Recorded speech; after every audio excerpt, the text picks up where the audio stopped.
Well, Mike, what can we say? Revelation 12, there's some stuff in this chapter. Right. So we move from Mike's a Freemason to Astral Theology. Dun dun dun dun. No, actually, we're not going to do that. I'm not going to go into the astronomical, astrotheological stuff for Revelation 12 in this episode, because we already did that way back in episode 138, which was actually that uploaded December 25th, 2016, which was, sort of a tongue-in-cheek, date to put that up. Most of the listeners are going to know that I think that the astral imagery of Revelation 12 is intentional and meaningful. And so I think if this wasn't my idea. I mean, I'm getting this from earlier writers and so on and so forth. But if you plug that into an astronomy program and you match that with the whole Matthew 2 thing, the Star of Bethlehem, what you get is you get a date for Jesus' birthday, and it's not December 25th, which of course basically everybody knows that December 25th is an artificial date anyway. But if you want to know all that stuff as it relates to Revelation 12, go back and listen to episode 138. And to get the date, to get, again, some good scholarly sources that address, different aspects of that date and presumed problems, with the date, so on and so forth. You can get that back there. So we're not going to repeat that. Today we're going to pick up essentially with Revelation 12, verse 6, once we get past that imagery, and then tie this in with Revelation 11, I guess in terms of a strategy. And we're going to start Revelation 12:6, and I'm going to just sort of summarize things as the content of Revelation 12:6 and following sort of coincides with or works in tandem with Revelation 11. And when we sort of go through this long summary that I'm going to have here, then we'll go back into Revelation 12 again, beginning in verse 6, and sort of drill down on a few particulars, a few specific things in the passage. So Revelation 12:6 says, "The woman fled into the wilderness, where she has a place prepared by God in which she is to be nourished for 1,260 days." In the last episode, we talked about the context for a lot of these numbers, and again, it was intentionally kind of mind-numbing because I want people to realize how complicated this is. These numbers have a meaning in their original context, which in this case, going back to the book of Daniel, where you get this 1260 or 3.5 years, and you get 1290 and 1335 in Daniel. So we talked about all these numbers and what calendar these numbers make sense in, the 360 days, specifically the Zedekite calendar. So we did all of that. And along the way, I made the comment about the woman here in Revelation 12:6, because we're trying to link the 1260 in Revelation 12 with some of the numerical language of Revelation 11. And so we spent some time doing that in the last episode to show that these two passages operate in tandem, and so therefore they ought to be interpreted in light of each other. Okay, let one chapter assist us in interpreting the other chapter. So the woman, I said in the last episode, was Israel.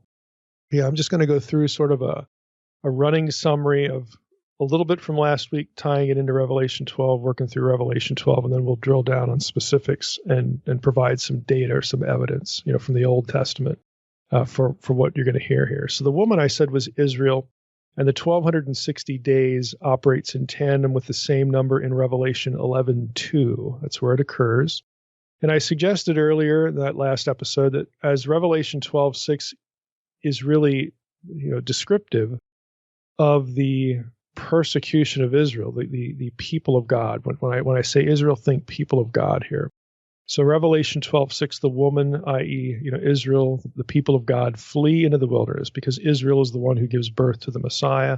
We know this isn't Mary because there's no New Testament account of Mary like being persecuted and having run into the wilderness, okay? So this is figurative for Israel, people of God, under persecution in the days following the birth, the death, the resurrection, and of course the ascension of Jesus. So since it's connected with Jesus, it's not just broadly Israel, the people of God, but it's going to sort of narrow to believers. Now that there's a debate among scholars whether, we ought to think of the woman as believing Jews plus Gentiles who are the seed of Abraham, according to Paul. And again, Revelation is the last book here. So we've had this, we have a sort of an accumulative theology built up before we even get to Revelation. So it's fair, again, to see Israel, through the lens of some of these other books in the New Testament. So there's a debate whether the Israel here is the true Israel, quote unquote, ethnic Jew plus Gentile, everybody's a follower of Jesus, or if we should sort of divide it up into ethnic Jew just generally, regardless of whether they accept Jesus as Messiah, plus the church. Okay, so let's just set that aside for the moment. We're going to talk in broad language here. So we have the woman fleeing, after the death and the birth, or the birth and the death and the resurrection, ascension of Jesus, the child of Revelation 12, again, who is birthed in the chapter in Revelation 12, but also described as being caught up to God and to his throne, again, which is a reference to Jesus' ascension, the ascension of the Messiah. So Revelation 11:2, on the other hand, that has this numerical language, that has the people of God, symbolized both by the temple language and the two witnesses under persecution. So what I'm suggesting is to look at Revelation 11:2, like we did last time. We spent our time in Revelation 11. We wonder, well, what's the temple thing there, and the two witnesses? What are they? I'm suggesting that if we link the number there to the number in Revelation 12, we find out that we should interpret these things symbolically, that the two witnesses are the people of God. The temple also speaks of the people of God because the temple, which is his body, the body of Christ, which is the temple, which is us. Again, all these New Testament threads tying together. So the point is that if you take Revelation 11:2 and 12:6 together, linked by the 1260-day reference, then the following elements can sort of be listed and interpreted in tandem. Temple courts being trampled by the Gentiles. Okay, that's a reference to Gentile persecution of the people of God. You have the two witnesses who oppose the Gentile trampling. They preach against it and ultimately succumb to their oppression, but are raised after 3 days. So what's up with that? Again, you've got this, essentially, you've got opposition to persecution, and basically the people of God who are under persecution are going to suffer under it, but they're not going to be left for dead. That sort of thinking. The woman who feels persecution, who is supernaturally rescued in language used to describe Israel's supernatural rescue at the Exodus, is part of that. So this notion about the two witnesses, the people of God, being raised up after 3 days, I'm suggesting, again, this isn't unique to me. This is in a lot of commentaries, that if we go over to Revelation 12 and we look at the woman and try to sort of align the messaging, what we get here is we have to notice that in the flight of the woman is supernaturally delivered. And there's actually a quote that we'll see a little bit later from Exodus 19 that ties Revelation 12, verse 6, the flight of the woman, back to the Exodus. Okay, and so you have a supernatural deliverance, and that would make sense in the language in chapter 11 of the 3 days, the resurrection, and being snatched from death and alive. Okay, now the wild card with all that, though, is John is writing post Jesus, so he and his followers are, of course, included in the Israel imagery. That's pretty obvious.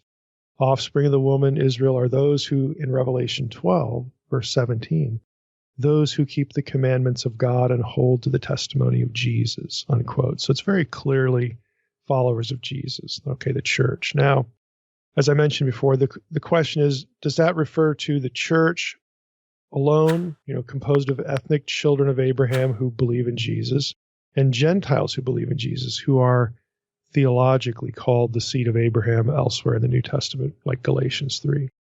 Or do we have a reference here to ethnic Old Covenant Jews and then New Covenant Jesus followers, like in separate groups? Again, that's one of those things that scholars will wrangle over.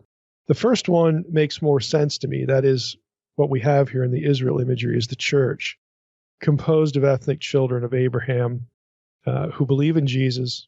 They are believers, and then Gentiles who believe in Jesus, who are the spiritual seed of Abraham. And the reason I think that one makes more sense is because of Revelation 12, verses 10 and 11. I'll just read that.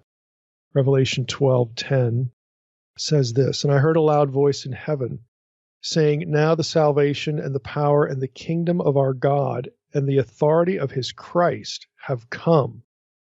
Okay, for the accuser of our brothers has been thrown down. It's a reference to the dragon or Satan, who accuses them day and night before our God.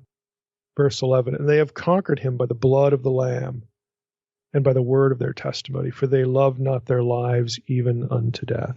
It's a very clear reference to the inauguration of the kingdom of God triggered by the work of the Messiah.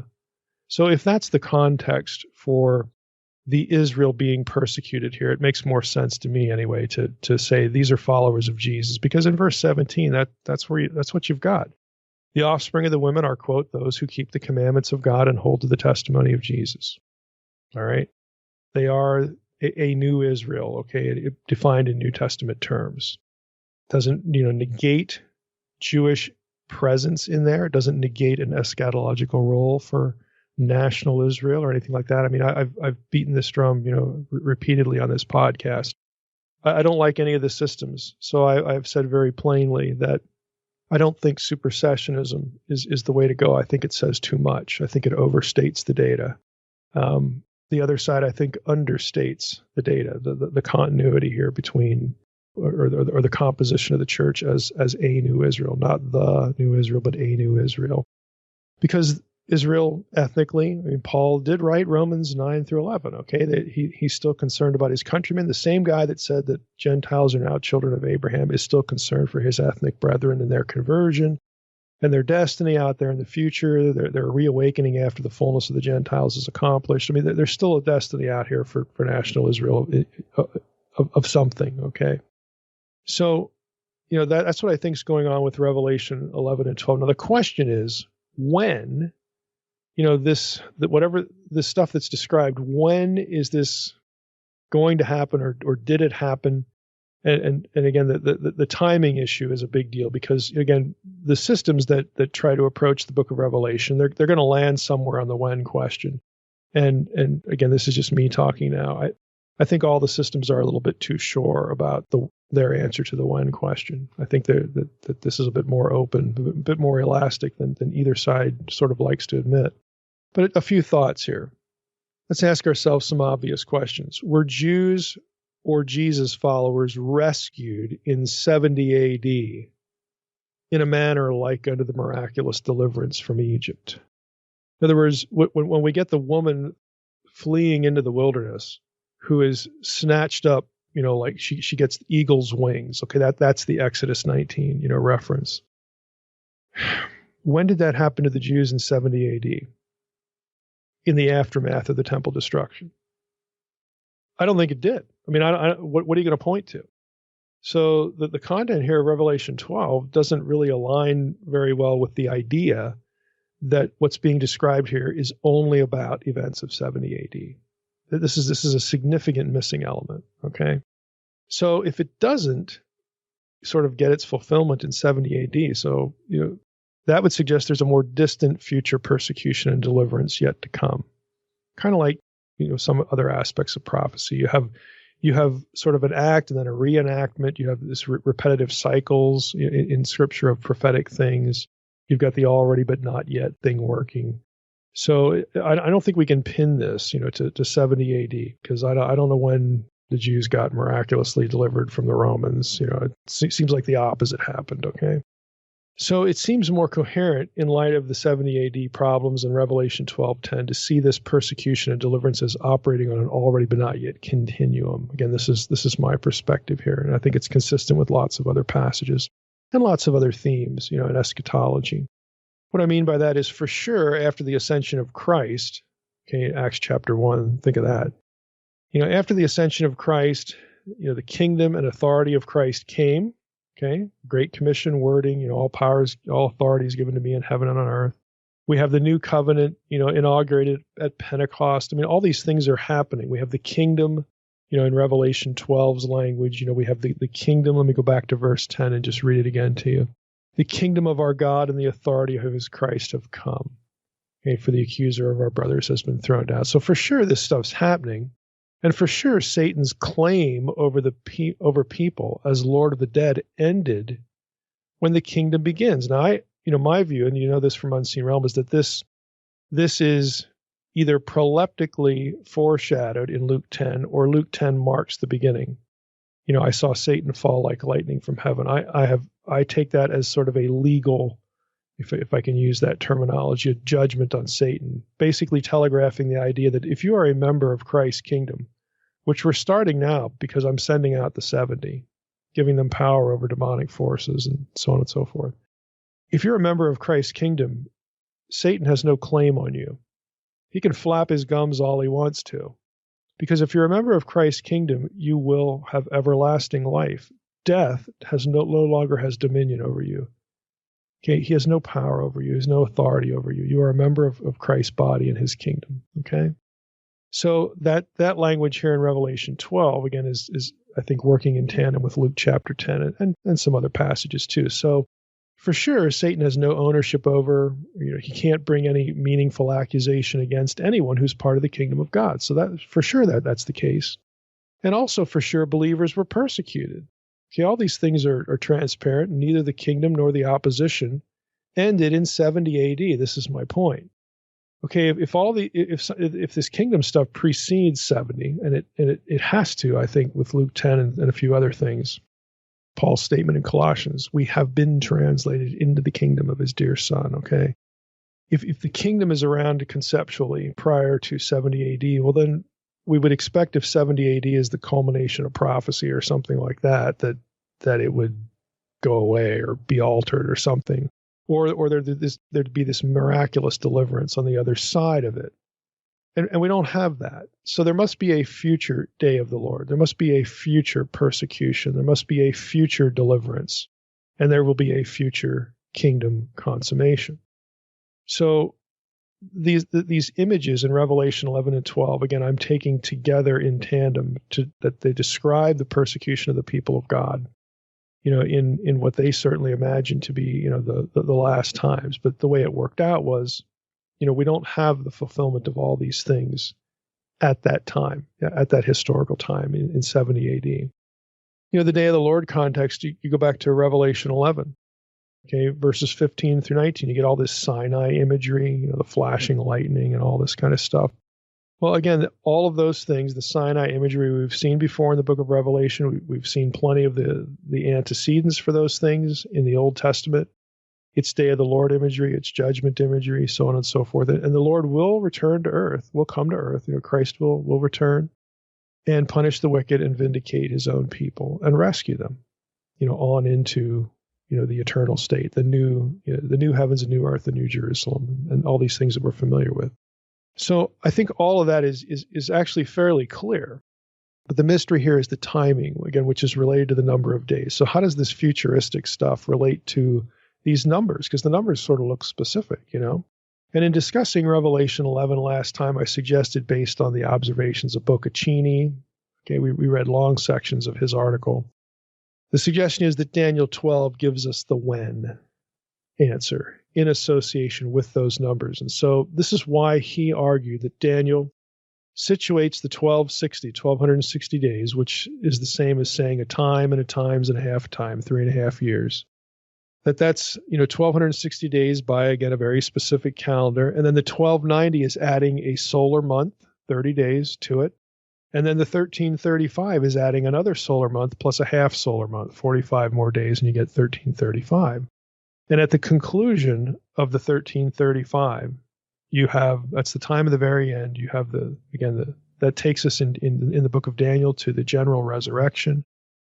After the day of the Lord, this is when everything ends. This is the end of days. So again, there's day of the Lord stuff in Revelation 11. There's day of the Lord stuff in Revelation 12. There's certainly day of the Lord stuff in the book of Daniel that links back into this. And why don't we just read? We've actually covered a little bit of this in earlier episodes of the podcast when we get to when we talked about phrases like Great Tribulation and how it links back to Daniel. But let me just read Daniel 12 so that you can see how Daniel 12, lo and behold, sounds like stuff in Revelation 11 and 12, because this is where he's getting it. This is where John's getting it.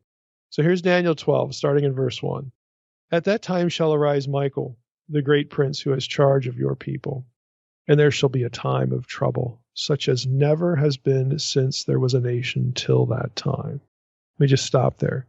We referenced Daniel 12:1 in earlier episodes of the podcast, where we had phrases like great tribulation, or again, this unprecedented time of trouble.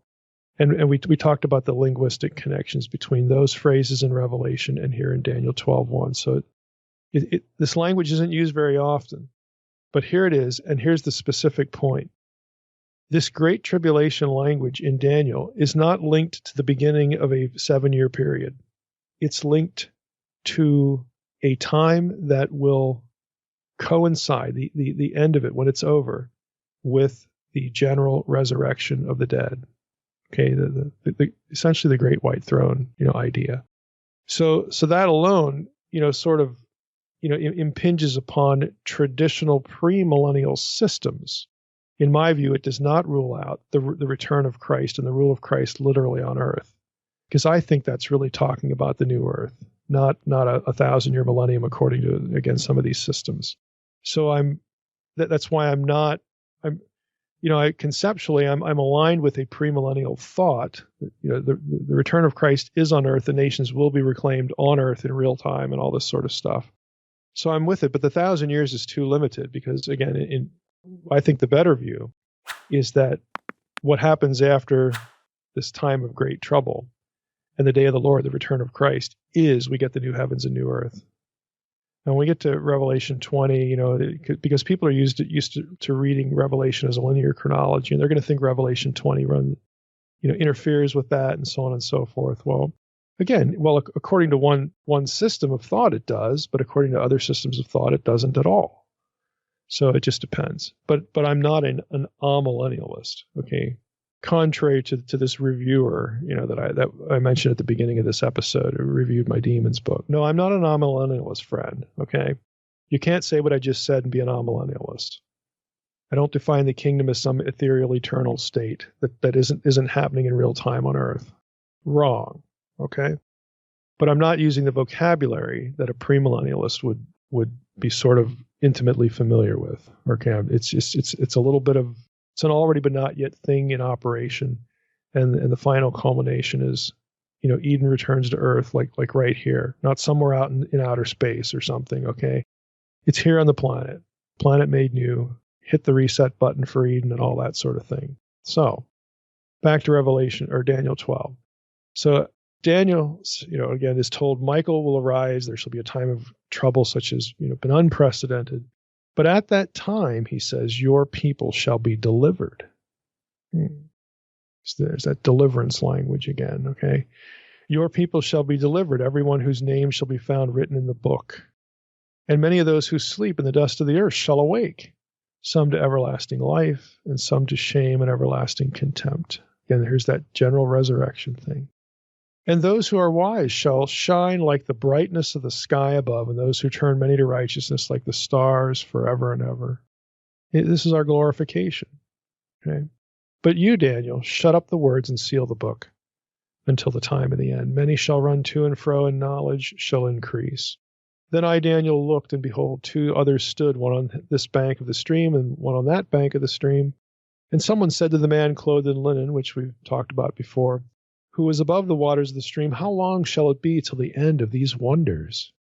And I heard the man clothed in linen, who was above the waters of the stream. He raised his right hand and his left hand toward heaven, and swore by him who lives forever, that it would be for a time, times, and a half a time, and that when the shattering of the power of the holy people comes to an end, again, when this persecution comes to an end, all these things would be finished. And it comes to the end at a time, at times, it had 1,260 days. This is where the numbers come from. Verse 8, I heard, but I did not understand. And I said, O Lord, what shall be the outcome of these things? He said, go your way, Daniel, for the words are shut up and sealed until the time of the end. Many shall purify themselves and make themselves white and be refined, but the wicked shall act wickedly. And none of the wicked shall understand, but those who are wise shall understand. And from the time that the regular burnt offering is taken away, and the abomination that makes desolate is set up, there shall be 1,290 days. Blessed is he who waits and arrives at the 1,335 days. But go your way till the end, and you shall rest and shall stand in your allotted place at the end of days. I recall from Boccaccini again, the two verses here that he fixates on are the verses 11 and 12. From the time that the regular burnt offering is taken away and the abomination that makes desolate is set up, there shall be 1,290 days. So that's something, again, do we have here this abomination thing as the trigger point, and then we go 1,260 days plus 30, 1,200. That's what it seems like. And then the real blessing comes with an extra 45 days, this 1,335. And again, I realize this sort of flies in the face of eschatological systems, but I don't really care, because we're trying to align, Revelation with Daniel, and we're trying to take the calendar that Daniel's thinking about and situate it in its Jewish context, and we're not trying to situate it in the context of an eschatological system. So the assumption is that the day of the Lord clock starts ticking when the abomination happens. Then it's 1,260 days plus 30 more. Now, Boccaccini says he actually starts talking about Passover at this point, if you remember the last episode. He links this extra 30 days to Passover. Well, why? It's because he apparently presumes that this 3.5 years completes the last 7-year week or cycle in the 360-day calendar. Passover would be in the first month of like the next year. Okay, so this Passover, in his thinking, apparently, is something that happens after the close of this last, cycle. Okay, brings it to an end. And now this Passover, in his thinking, accounts for the next, spilling into the next 30-day month, again, in the solar calendar. Now, for Christians, this would be the marriage supper of the Lamb, marriage supper of the Lamb, Passover. Okay, this is like a heavenly Passover thing, because Jesus is the Passover Lamb. So, if we were plugging this into sort of more familiar language, you've got the abomination, you've got 1,260 days, then that's going to spill over, into the marriage supper of the Lamb, and then 45 more days after that. That takes you to 1,335. Now you've got, again, the glorification of the believer. You have the great white throne judgment, and everybody's resurrected, and to everlasting life or everlasting death. Okay, that's how this plays out. Just in a reading, if you're following the Zadokite calendar logic that we talked about last time with Boccaccini. Again, this is all he's trying to do. He's not arguing for a particular eschatological system. He's trying to come up with an explanation for the numbers that makes sense in a calendar Daniel would have known and used. That's all he's doing. Now, what's interesting is if you go back and sort of look at the calendar, that extra 45 days brings us to the month wherein would occur the Feast of Shavuot, which we mentioned last time. That's the Feast of the Harvest, okay?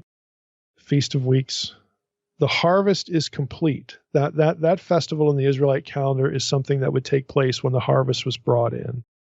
So in this system, if you want to call it a system, in this reconstruction, the 1335 signifies the harvest is now complete, which would make sense because now you've got the general resurrection. The end comes, okay, and the final resurrection, final judgment. Now, what's interesting is that if you're going by the old Israelite calendar, that's really close, the 45 days. It's really close to the marking of Pentecost, which would be 50 days. Now, Boccaccini doesn't really deal with this. I don't know if we need to care. Is it close enough? I mean, who knows? But if you're thinking Pentecost, it's almost like as the harvest was begun, speaking specifically of the fullness of the Gentiles at Pentecost, so it's going to end with another Pentecost. But this one will be the big Pentecost. Now, I don't know if that's correct, again, because it doesn't quite align, but it's very suggestive. I'm just throwing it out there. So we have the ingathering of the nations being complete. And the book of Revelation, by the way, after the great white throne, ends with that line about the healing of the nations. Is that a coincidence? I don't know. Again, there are these things to think about, because what John's doing is he's linking his language back to Daniel. He's linking his language back to a sacred calendar, so on and so forth. And so this is how we're trying to contextualize what's going on in Revelation 11 and 12. So after this long persecution, the woman and her offspring are persecuted. They're going to be preserved, okay, at the end. And how are they delivered? Well, some are going to survive it, but some are going to be delivered. They're all going to get eternal life, everlasting life in the new, the new Eden, the new kingdom, the consummated kingdom. They're miraculously delivered. They're present at the marriage supper of the Lamb, and they go off into the New Jerusalem. So, again, these are big picture themes that we're talking about.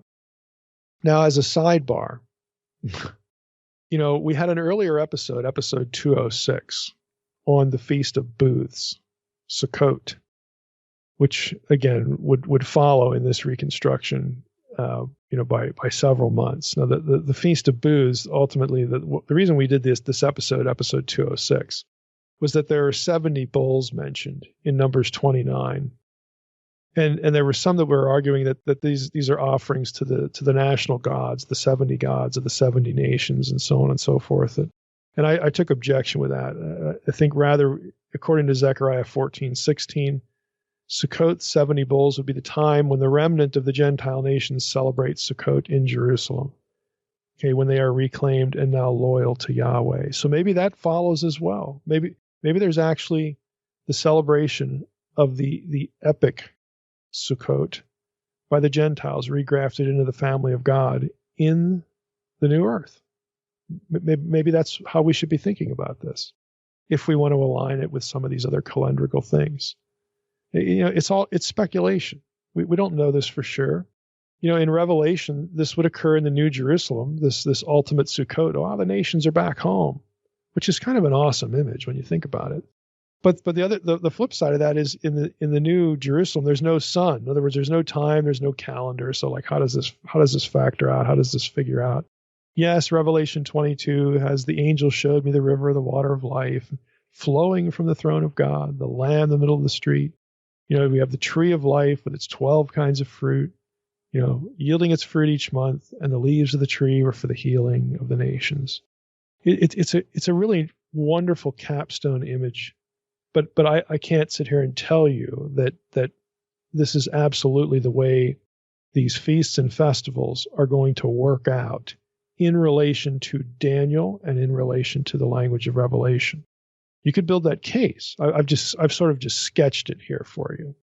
But what we're trying to do, again, this series is the book of Revelation in the Old Testament. Okay, how does the Old Testament get used and repurposed here? And what my argument here is, again, building on the work of other people, it's not original to me, is that we need to take the language of Revelation 11 and 12, hook it back into Daniel to understand these numbers, and then try to sort of extrapolate accordingly.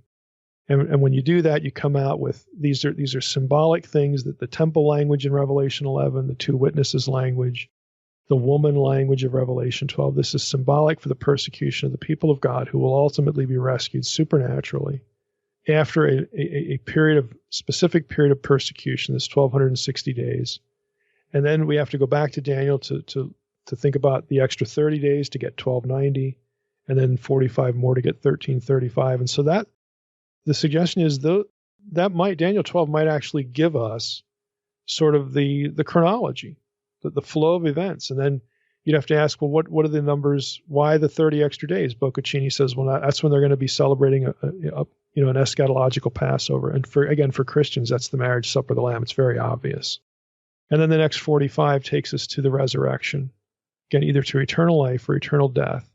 And we are glorified, we're brought into the New Jerusalem. And then, again, in theory, we have the mega Sukkot to celebrate the return of the nations into the family of God in the New Jerusalem, where they will now be followers of Yahweh. Okay, that doesn't really conform to any typical Christian eschatological system.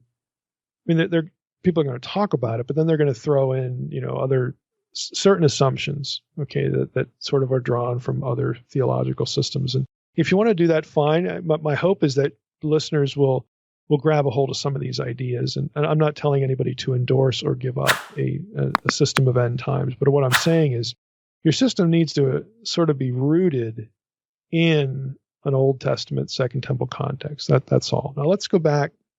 That's my summary here. Let's go back and drill down into a few specific things. So Revelation 12, 6 and 13. This is the woman, again, who birthed the Messiah. So I'm going to read both of those verses so we have them in our heads. The woman fled into the wilderness, where she has a place prepared by God in which she is to be nourished for 1,260 days. And then verse 13. And when the dragon saw that he had been thrown down to the earth, he pursued the woman who had given birth to the male child. Again, the male child, of course, harkens back all the way up in Revelation 12 to verse 5. She, the woman, gave birth to a male child, one who is to rule all the nations with a rod of iron.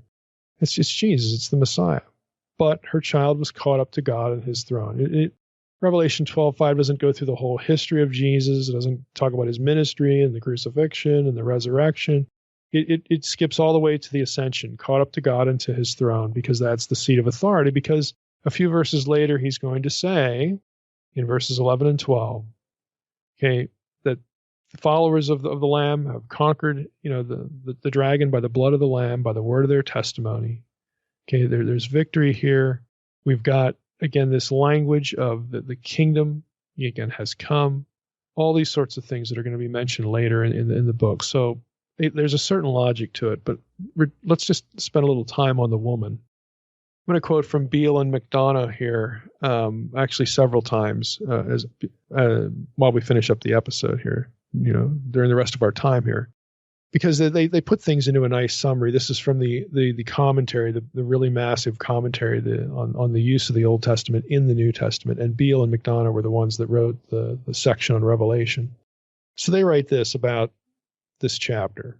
There are allusions in Revelation 12:2 to Old Testament metaphors representing Israel as a pregnant mother whose birth pangs refer to the suffering of her foreign captivity, with the imminent birth alluding to her future deliverance from foreign oppression and salvation, i.e. through the Messiah. By the way, this birth pangs being equated with foreign captivity, when the Messiah comes, the exile ends. That's what's going on with that imagery. And they reference here Isaiah 26:17 and 18 in the Septuagint, Isaiah 66:7-9, Micah 4:9 and 10, Micah 5:3 again. So we have the imminent birth alluding to her future deliverance from foreign oppression and salvation, where either, in these passages, you have either Judah or Jerusalem depicted, specifically as a woman in labor. So again, Isaiah 26, Isaiah 66, Micah 4, Micah 5. This image of Jerusalem as a woman in labor, ready to deliver, in association with, again, this, the captivity, the exile, and the deliverance, and so on and so forth. Again, that's not coincidental. So we have an allusion by John to some of these Old Testament texts. Beale and McDonough say also noteworthy is Isaiah 51:2 and 3, and verses 9 through 11, which speaks of Sarah who gave birth in pain, unquote, to her child, the woman Zion, whom God promised to comfort in all her desert places, redeeming her out of captivity, as he did at the Exodus when he, quote, cut Rahab in pieces and pierced the dragon. It's just interesting language in light of dragon, Revelation 12, the woman fleeing, getting miraculously delivered again. Beale and McDonough say, note also that Zion is viewed as a mother with seed. Again, with child in Isaiah 54:1-3, 61:9 and 10, 65:9, 65:23, and Isaiah 66:10 and 22. These prophetic texts, they write, themselves and Revelation 12:2 were inspired by Genesis 3:15 and 16, where it is prophesied that Eve will bear in the pain of birth a future seed who will smite the head of the serpent, which, of course, in Revelation 12 refers to Christ as the fulfillment. The Qumran text 1QH, that's Qumran Hodayot, column 11, 7-12, makes use of similar imagery of a woman enduring the agonies of childbirth in order to bring forth a child who appears to be a messianic deliverer. So somebody at Qumran was tracking on the same thing that John winds up tracking on in Revelation 12.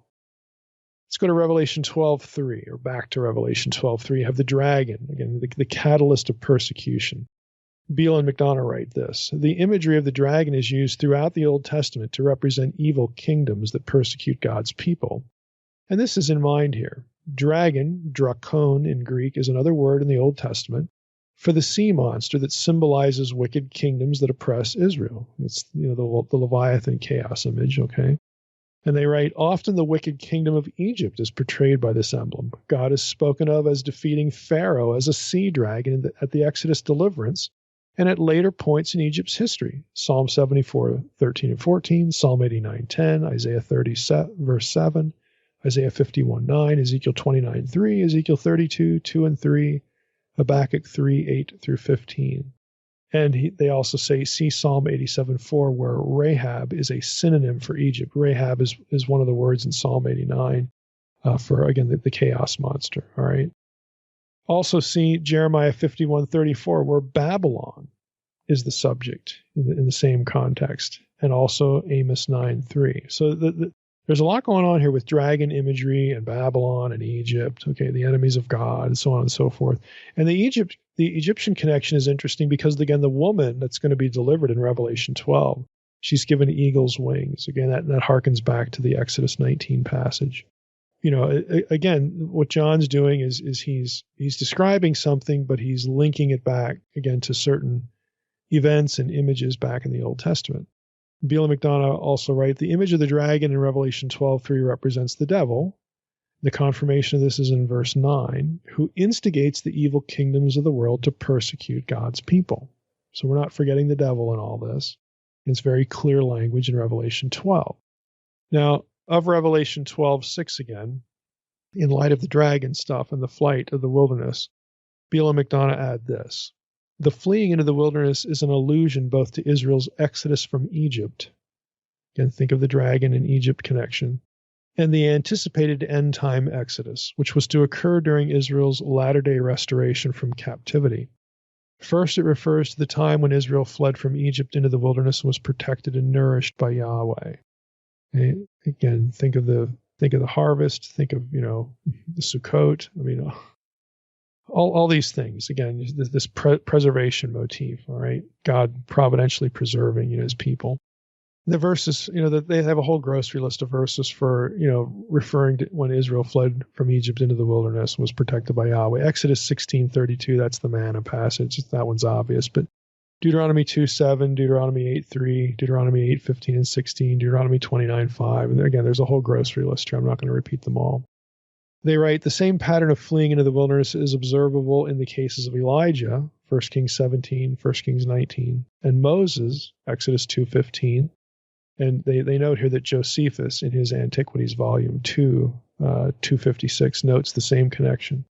So the same pattern of fleeing into the wilderness is observable in the cases of Elijah and Moses, who symbolize the church in Revelation 11:5-6. Now let me stop there. Beale, he could have said the two witnesses who symbolize the church, again, which is what I've been saying, but he actually calls them Elijah and Moses. And he does that for sort of obvious reasons. Elijah was taken away and didn't die a natural death, and Moses is a little odder because Moses does die, at least according to the end of the Torah. He doesn't land on Enoch anyway. But anyway, he's just saying that the two witnesses, and where he lands as far as the Old Testament reference here, represent the church, the people of God. So we're at the same place there. But I'm not willing to be as specific as he is. So, you could build arguments for Elijah, Moses, and Enoch, but we're not going to worry about that right now because, again, it's all speculative. It's much easier to say that the two witnesses represent the people of God. Back to Beale and McDonough, they say the woman's flight into the wilderness also recalls the end-time exodus or restoration when Israel would return to faith in the Lord and again be protected and nourished by Him in the wilderness. Isaiah 32:15, 35:1, 40 verse 3, 41:18, 43:19 and 20. Again, the whole grocery list there. Judaism developed the belief that the Messiah would gather his people in the wilderness at the end time, partly on the basis of the aforementioned Old Testament eschatological texts, and especially by means of a typological interpretation of Israel's Exodus wilderness experience.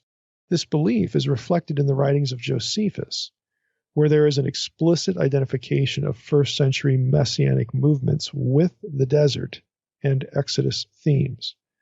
Again, Jewish Wars, Volume 2, 259-262, Jewish Wars, number 7, 438, Antiquities, 20. I mean, there's a bunch of Josephus references here. The association of the wilderness with zealots and similar groups probably is part of this larger messianic expectation, at least according to Josephus. Again, that's the trajectory he follows. Since here, this flight takes place immediately after the ascension of Christ, Revelation 12:5, the woman's representative function now extends beyond ethnic Israel to all those who call upon the name of the Lord, Christians. Again, that's Revelation 12:17. Again, so we're tracking on the same thing. Let's go to Revelation 12:13 and 14. This is the woman's deliverance in Exodus language. So here we'll get a few specifics. Beale and McDonough write this: the image of the woman flying with the two wings of a great eagle into the wilderness to a place of nourishment alludes to two Old Testament pictures and adopts them analogically, by analogy. First, 12:14 reflects the picture of God as an eagle protecting Israel in the wilderness, which is an allusion combining Exodus 19:4. Let me just read that. Exodus 19:4, which says, again, this is spoken to the people of Israel. You yourselves, God, this is from the mouth of God. You yourselves have seen what I did to the Egyptians and how I bore you on eagle's wings and brought you to myself, brought them to Sinai where the scene is taking place. So Beale and McDonough say this, what John's doing is he's alluding to Exodus 19:4, but he's also combining that with Deuteronomy 1:31 to 33 and 32:10 through 15. Let's just read Deuteronomy 32. Here we are in Deuteronomy 32 again. So it says here, he, God, found him, Jacob, in a desert land and in the howling waste of the wilderness. He encircled him and cared for him. He kept him as the apple of his eye, like an eagle that stirs up its nest, that flutters over its young, spreading out its wings, catching them, bearing them up on its pinions. The Lord alone guided him. No foreign god was with him. He made him ride on the high places of the land. He ate the produce of the field. He suckled him with honey out of the rock and oil out of the flinty rock, so on and so forth. So it's God's protection using this eagle imagery. Beale and McDonough say this well-known image is also attested in the Psalms, where David repeatedly alludes to the Exodus figure by praying that God's wings will shelter him from persecutors and slanderers, the same protection needed by the woman in Revelation 12:13 through 17. Now, if you go to verse 14, let's go to back to Revelation 12 here, pick up with one other thing. So Revelation 12:13 was when the woman, again, is being pursued. 14, the woman's given two wings that she might fly from the serpent into the wilderness, again to the place where she's nourished. And verse 15 has this: the serpent poured water like a river out of his mouth after the woman to sweep her away with a flood. But the earth came to the help of the woman, and the earth opened its mouth and swallowed the river that the dragon had poured from its mouth. And the dragon became furious with the woman and went off to make war on the rest of her offspring and on those who keep the commandments of God and hold to the testimony of Jesus. So there's this water imagery and this swallowing imagery, the earth swallowing up and so on and so forth. So that comes from the Old Testament too. Beale and McDonough say the metaphor of an overflowing flood can have at least three ideas in the Old Testament. One, an army spreading out to conquer a country. That's Daniel 11:10, also verses 22, 26, and 40. Sometimes as an indication of divine judgment. So the army spreads out. Sometimes it's in a judgment context. Psalm 88:7, Psalm 88:17, Isaiah 8:7 through 8. Isaiah 17:12 to 13. Again, there's a bunch. There's references in Jeremiah, Hosea, Micah, Nahum. I mean, this is pretty common. So that's the first idea. Army spreading out to conquer a country or to, be a tool of judgment. Number two is a more general reference to divine judgment, just more broadly. That's Psalm 32:6, Psalm 90, verse 5, and 3. It can also, this imagery, this overflowing flood imagery, can indicate persecution of God's people by enemies from which God delivers them. This is 2 Samuel 22:5, Psalm 18:4, Psalm 18:16, Psalm 46:3, Psalm 66:12, 69:1 through 2, and a bunch of other Psalms, Isaiah 43:2. Let's loop in Isaiah here. But again, this notion that this flood imagery can point to persecution. And so Beale and McDonough say the third idea clearly is what's in view in Revelation 12:15. In Psalm 18:4, David describes Saul's pursuit of him explicitly as, quote, the torrents of Belial assailing me, unquote. Of course, Belial, it's going to be later used as serpent Satan imagery. Beale and McDonough continue, the swallowing of the flood by the earth is a further allusion to the Exodus and Israel's wilderness experience. Believe it or not, listen to Exodus 15:12. We don't really associate this with the Exodus, but here it is again. So we've got here, let's see if I can find this reference here. The earth swallowed the Egyptians when they pursued Israel through the Red Sea. So Exodus 15:12 says this. Now this is in the Song of Moses. This is after the crossing of the Red Sea. And then you get this song in Exodus 15. Here's verse 11 is the one that we sort of all know. Who is like you, O Lord, among the gods? Who is like you, majestic in holiness, awesome in glorious deeds and doing wonders? Here's verse 12. You stretched out your right hand. The earth swallowed them. Now we think of the Exodus as, Charlton Heston, okay? The Egyptians all drowned and the sea closes and yeah, it did that, but here it actually says the earth swallowed them. And this is language, it's underworld language, they're dead now, they're being taken to the underworld and all this sort of stuff. But here we have this reference to the earth swallowing. Naturally it swallows, the Egyptians who are in the water. Again, you have to think metaphorically and symbolically, and that's not to say it's not a historical event, it is. But the way it's described, the terminology that's described is shouldn't just be left to literalism. I mean, yes, it has a literal referent, the event at the Red Sea. We get that. But the way that the water and the earth language are used elsewhere in the Hebrew Bible denotes death and destruction and being tanked in the underworld, okay? This is the whole point. And so Revelation 12 uses this imagery. It just sounds odd, but if you're familiar with the Old Testament context, the dragon again unleashes this water, this flood, which again is one of the ways that you can understand that is water is used as an image of persecution.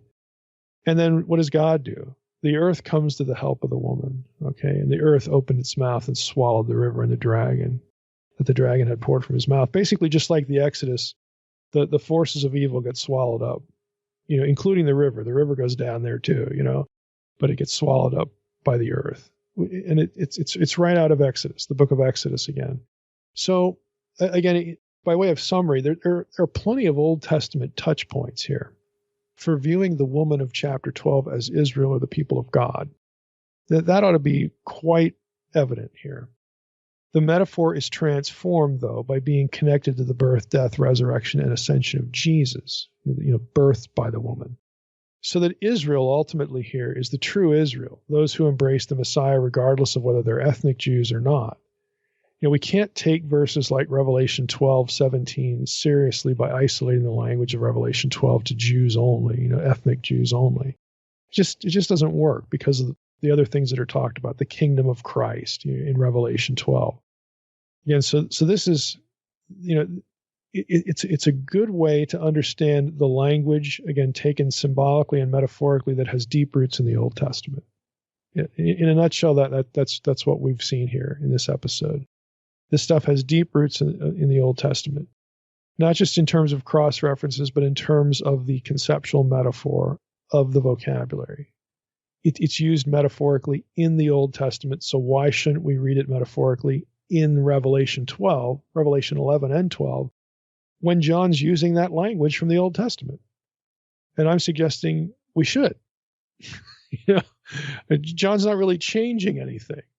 The context is a little bit different because it's post-Jesus. Okay, so now Israel gets a little bit more of a different definition.